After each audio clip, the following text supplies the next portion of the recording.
కొత్త సీజన్, కొత్త పాత్ర కోసం ఆసక్తికరంగా ఎదురుచూస్తున్నాను. త్వరలోనే అప్డేట్ ఇస్తాను అని Chennai Super Kings captain Mahendra Singh Dhoni చేసిన ఫేస్బుక్ పోస్ట్ తీవ్ర చర్చనీయాంశమైన విషయం తెలిసిందే. ఈ పోస్టుతో అనేక ఊహాగానాలు తెరపైకి వచ్చాయి.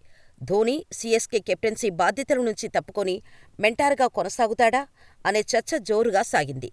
ధోనీ ఈ సీజన్ ఆడడేమోనని అతని అభిమానులు తీవ్ర ఆందోళనకు గురయ్యారు. కానీ ధోనీ తన కొత్త పాత్ర ఏంటో తెలియచేస్తూ అందరికీ షాకిచ్చాడు. చాలామంది ఊహించినట్టుగానే ధోనీ ఓ యాడ్ కోసం ఈ పోస్టు పెట్టినట్టు స్పష్టమైంది. ఐపీఎల్ 2024 సీజన్ నేపథ్యంలో అధికారిక బ్రాడ్కాస్టర్ జియో సినిమా రూపొందించిన యాడ్లో ధోనీ కొత్త పాత్రలో కనిపించాడు. ఈ ఐపీఎల్ ప్రకటనలో ధోనీ వృద్ధుడి పాత్ర పోషించాడు.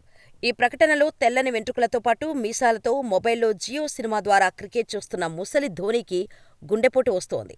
అతన్ని వెంటనే అంబులెన్స్లో ఆస్పత్రిలోకి తరలించే ప్రయత్నం చేయగా ముసలి ధోనీ నొప్పితోనే క్రికెట్ చూస్తుంటాడు. ఈ వీడియోను చూసిన నెటిజన్లు ధోనీ చెప్పిన కొత్త పాత్ర ఇదేనేమోనని కామెంట్ చేస్తున్నారు. ధోనీ మాత్రం ఈ వీడియోపై స్పందించలేదు.